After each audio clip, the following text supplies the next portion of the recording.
তো কত বছর ধরে কাজ করতেছেন? এটা আমাদের বাপ দাদার জন্মগত ব্যবসা। আমার বয়স 65, অন্তত 50 বছর ধরে করতেছি।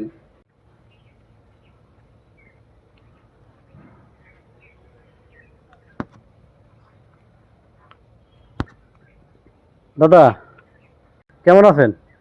ভালো। এই যে মাটির ভিতরে যে এটা কি পাটের পাটের কুচি, এটাতে কি তৈরি করবেন? মূর্তি তৈরি হইব। মূর্তি তৈরি করবেন? যে তৈরি করে মূর্তি উনি কোথায়?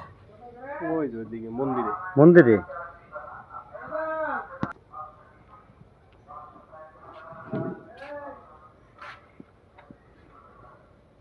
দাদা কেমন আছেন? ভালো। এই যে মূর্তি তৈরি করতেছেন, তো কত বছর ধরে কাজ করতেছেন? এটা আমাদের বাপ দাদার জন্মগত ব্যবসা। আমার বয়স 65, অন্তত 50 বছর ধরে করতেছি। 50 বছর ধরে আপনি করতেছেন? হ্যাঁ। তো এই সিজনে বর্তমানে কয়টা কাজ রাখছেন? এই সিজনে আমরা, এটাই তো বড় সিজন, এই 7টা 8টা এই বড় মূর্তি করি। আবার পর পর ছোট মূর্তি আছে, যেমন এটা দুর্গা পূজা, ওগুলো লক্ষ্মী পূজা, তারপরে আছে কালী পূজা, ওইগুলা 2টা 3টা এইভাবে করি।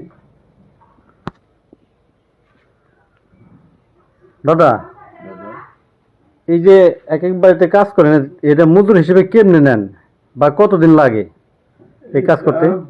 বানাইতে লাগে 7 দিন 8 দিন, কাজের উপরে নির্ভর করে 15 দিনও লাগে, টাকার উপরে নির্ভর। কত টাকা মজুরি নেন সাধারণত এক বাড়িতে?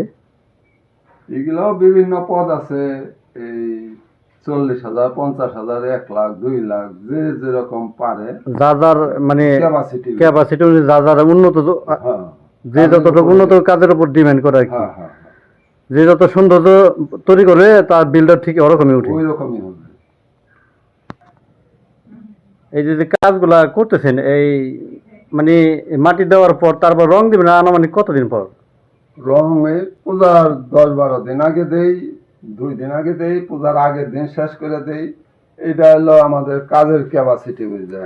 যখন কিন্তু রং দেন আপনারা, আমরা দেখছি যে আমাদের এলাকায়ও যে আপনারা ওই রাত আর দিন এক হয়ে যায়, ঘটনা কি সত্য? হ্যাঁ হ্যাঁ সত্য। খাবার টাইম পর্যন্ত পান না? হ্যাঁ হ্যাঁ, এটা ঠিক আছে।